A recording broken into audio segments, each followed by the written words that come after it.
Hello and welcome to Chartbusters. Well, we crossed the 11,000 odd mark yesterday. Now we're on the verge of moving to that 11,100 mark, and stocks, they're really moving around. You have Pharma that's moved to the high point of the day.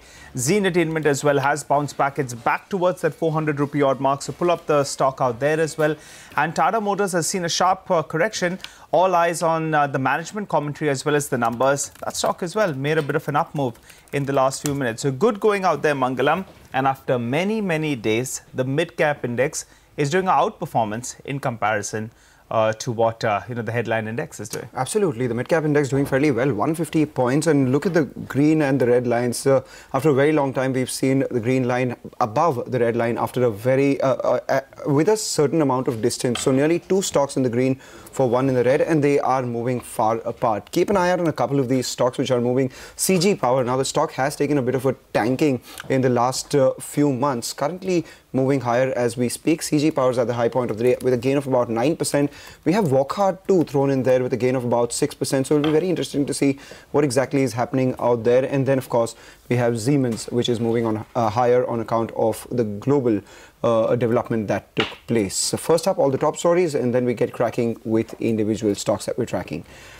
Lupin sees further weakness today. cnbc TV18 accesses the Form 483 issued to the company's Pithampur Unit 2, which is under warning letter since November 2017.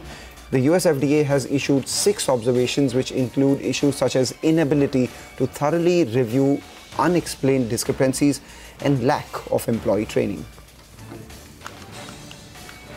And Pharma, that's one of the top gainers today, gets a boost from Taro's Q3 performance. The revenues beat street estimates at around $176 million. ICICI Prudential reacts to a very good set of numbers in the third quarter, reports a double-digit annualized premium equivalent growth of 16% for the first time in FY19. And the Indian-listed Siemens gains over 5% today after the European Union rejected a merger between Alstom and Siemens at the global level.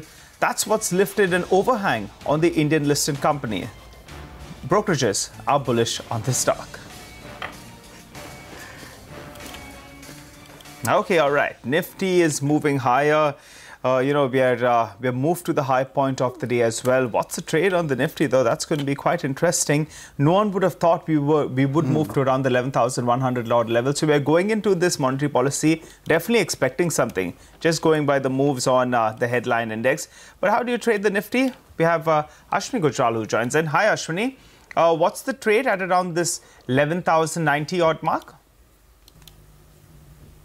See, what I am watching out for, this crossing, 11,000, 11,100 is not a big deal. 7 stocks can accomplish that. But, the way mid-caps are reacting, it seems that there's a cost of capital issue. And in case they do get a rate cut, etc., and mid-caps start to participate, then this market will really broaden out. And that would be a significant change because, then you will start getting sector rotation, because so far there was no sector rotation. So that way I think market is in a phase of expansion, and today will be a significant day in achieving that.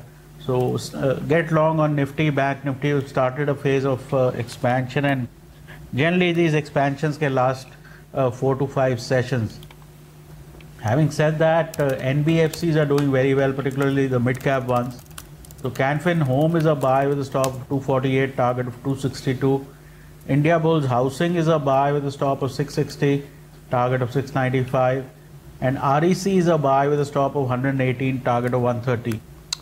Ashwini, do you have a view on Vodafone Idea? The company reported results yesterday. It was a 5,000 crore hole in the company's bottom line. The operating metrics looked okay-ish. The stock has corrected about 60-61% in the last 1 year. Bouncing off maybe from the fact that it's corrected a little bit, because now it's up around 8%. Again, it's very similar to the way Dish TV is moving. If you have it, use these rallies to exit. I don't think these are sustainable rallies in telecom. All right, disclosures, Ashwini? We have long positions on Nifty as well as Bank Nifty, and mid caps particularly. people should now build that mid-cap portfolio, and chances are an easy 20-25% rally could be available in case we start with a rate cutting cycle. Okay, all right, Ashwini, thanks so much for joining in and giving us all those details. Well, let's focus on a new kid on the block then. Chalet Hotels listed today. Mangalam checked into the stock exchanges. Tell us, you've done some analysis in terms of how does it stack up against peers.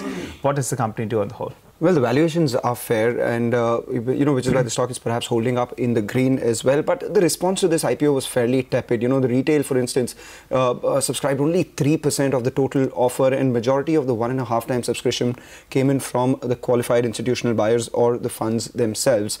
At current prices, trades at around 23-24 times FY19 EV to EBITDA, which compares with Lemon Tree, Indian Hotels, and EIH at around 28, 27, and 41. EIH Associated Hotels trades at around 43 times as well.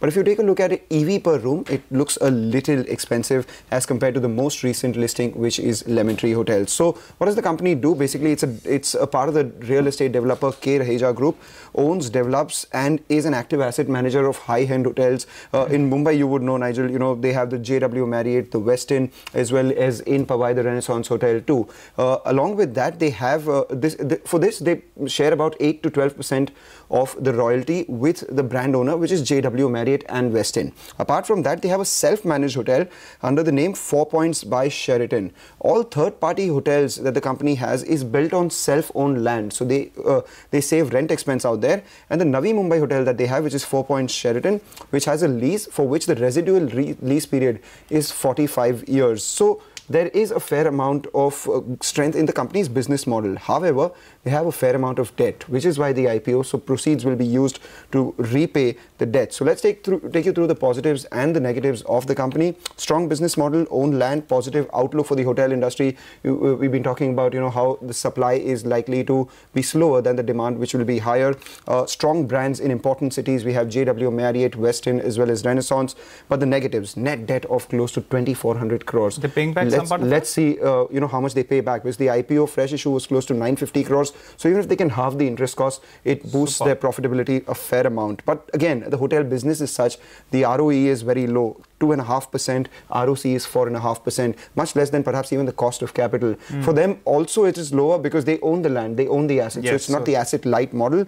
And finally, there is no scarcity premium, because if I want hotels, there would be Indian Hotels, there would be Lemon Tree Hotels, there would be EIH, there would be EIH Associates. So there are a lot of hotels already. You can check into many of them. And on top of that, there is disruption coming in the industry as well. So let's see how that goes about. Valuations are fair, business model is strong, but there's no scarcity premium, and let's see whether the debt actually comes off and boosts their profit or not. Yeah, scarcity premium in terms of stock market and Mangalam, you can go and check in anywhere as well. Do not know. As we speak, it appears that the bulls and the bears, they're wondering who's checking in and who's checking out. You just pull up today's chart for the last 1 hour, or it's been so volatile. I saw the stock at 290 rupees plus. I saw the stock given at 260 rupees, and that's all in the last 60 minutes or so. Who's checking in, checking out? Just look at that sharp downtick just post the listing. Suffice to say, someone checked out and then someone checked in again. Checked in. But who really checked in and who spoke to the management was Yash Singh. So let's hear out what the management had to tell him. We raised 1640 crores. Out of the primary issue was 950 crores. Firstly, to begin with, I must say I'm extremely grateful to the investors. I think we had a very good response.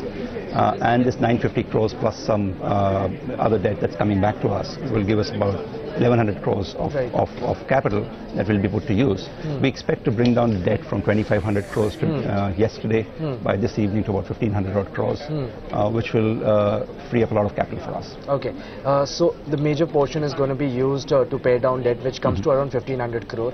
Where does that leave the debt to equity ratio for the company? And as far as that balance 1500 crore debt is concerned, what's your plan as far as further reduction of that particular debt amount is concerned? So yes, at this point in time, our debt equity ratio comes close to 1:1, and our debt to EBITDA ratio comes to about 3 times, which is a very healthy ratio. I see no reason for us to pare that down any further as of now. But we have significant amount of cash flows which are building up. and we'll use that to build our greenfield pipeline that we have. So we really don't need fresh capital, whether debt or equity, to build the pipeline that we have put on the RHP. What's the annual cash flow which you generate on an average? I cannot talk about forward-looking numbers, but if you look at our historical numbers, our EBITDA last year was 350 crores with an interest cost of about 200 odd crores. So that was a free cash flow that we were able to and then we've had growth, right?